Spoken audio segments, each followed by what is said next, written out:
Sunan Gunung Jati adalah salah satu wali Songo yang disebut membawa peradaban Islam di Cirebon mencapai masa kejayaannya. Hal ini karena selain menjadi seorang ulama, Sunan Gunung Jati juga merupakan Sultan Cirebon yang bertahta di tahun 1479 sampai tahun 1568.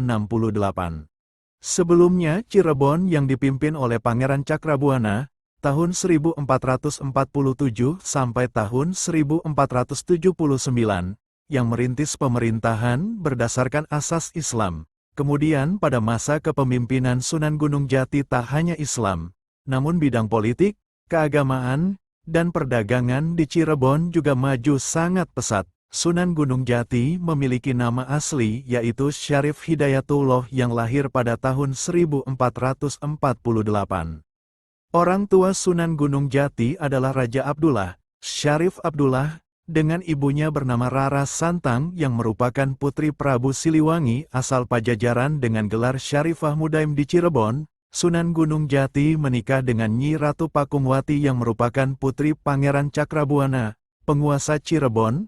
Setelah Pangeran Cakrabuana wafat kemudian kekuasaan atas negeri Cirebon diserahkan kepada menantunya yaitu Sunan Gunung Jati. Sunan Gunung Jati diketahui memiliki beberapa istri, yaitu Nyi Mas Babadan yaitu putri Ki Gede Babadan, Nyi Mas Pakungwati yaitu putri Pangeran Cakrabuana, Nyi Mas Kawunganten yaitu putri Sang Surosowan, Ratu Pakungwati yaitu anak Pangeran Walangsungsang, Nyi Mas Rara Jati, Syarifah Baghdad, yaitu putri Ki Gede Jati, dan Ong Tien yaitu putri Cina yang berganti nama menjadi Rara Sumanding. Pernikahan-pernikahan tersebut memberikan keturunan yaitu putri dan putra Sunan Gunung Jati dari beberapa istrinya.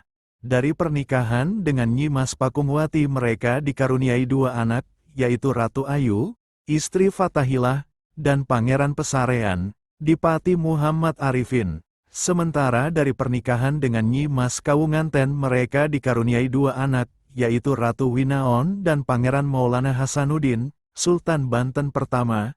Kemudian dari pernikahannya dengan Nyi Mas Rara Jati mereka dikaruniai dua anak yaitu Pangeran Jayakelana dan Pangeran Bratakelana. Sunan Gunung Jati menuntut ilmu agama hingga ke Mekah dan berguru pada Syekh Tajuddin Al-Qurtubi. Tak lama kemudian, beliau juga melanjutkan ke Mesir dan berguru pada Syekh Muhammad Athaillah Al-Syazili, ulama bermazhab Syafi'i. Setelah kembali ke tanah air, beliau juga sempat berguru pada Syekh Maulana Ishaq di Pasai, Aceh. Perjalanannya berlanjut hingga ke Karawang, Kudus, sampai di pesantren Ampel Denta, Surabaya di mana beliau sempat berguru pada Sunan Ampel. Sunan Gunung Jati lantas diminta untuk berdakwah dan menyebarkan agama Islam di daerah Cirebon dan menjadi guru agama dan menggantikan Syekh Datuk Kahfi di Gunung Sembung. Di sana ia mendirikan sebuah pondok pesantren, lalu mengajarkan agama Islam kepada penduduk sekitar sehingga para santri di sana memanggilnya dengan julukan Maulana Jati atau Syekh Jati. Setelah masyarakat Cirebon banyak yang memeluk agama Islam, Sunan Gunung Jati lantas lanjut berdakwah ke daerah Banten. Sunan Gunung Jati menggunakan pendekatan sosial budaya untuk dakwahnya, yang membuat ajaran Islam dapat dengan mudah diterima oleh masyarakat. Dengan memperkuat kedudukan politik sekaligus memperluas hubungannya dengan tokoh yang berpengaruh di daerah Cirebon, Demak, dan Banten maka cara dakwahnya makin kuat. Beberapa hal yang dimanfaatkan Sunan Gunung Jati dengan kekuasaannya adalah untuk membangun sarana dan prasarana ibadah di seluruh wilayah kekuasaannya. Kemudian Sunan Gunung Jati juga membangun jalur transportasi sebagai penunjang pelabuhan dan sungai untuk memudahkan penyebaran agama Islam. Secara tidak langsung dampaknya juga terasa bagi masyarakat luas hingga Cirebon pun berkembang dengan pesat.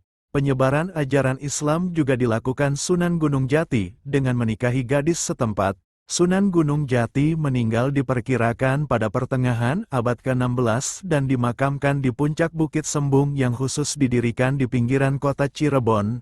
Makam Sunan Gunung Jati hingga saat ini masih kerap dikunjungi masyarakat yang ingin berziarah dan menjadi salah satu tujuan wisata religi di Pulau Jawa. Itulah sejarah singkat Sunan Gunung Jati. Apabila ada kesalahan di dalam cerita mohon maaf yang sebenar-benarnya. karena ini hanyalah sebuah cerita yang belum pasti kebenarannya. Wallahu a'lam bishawab.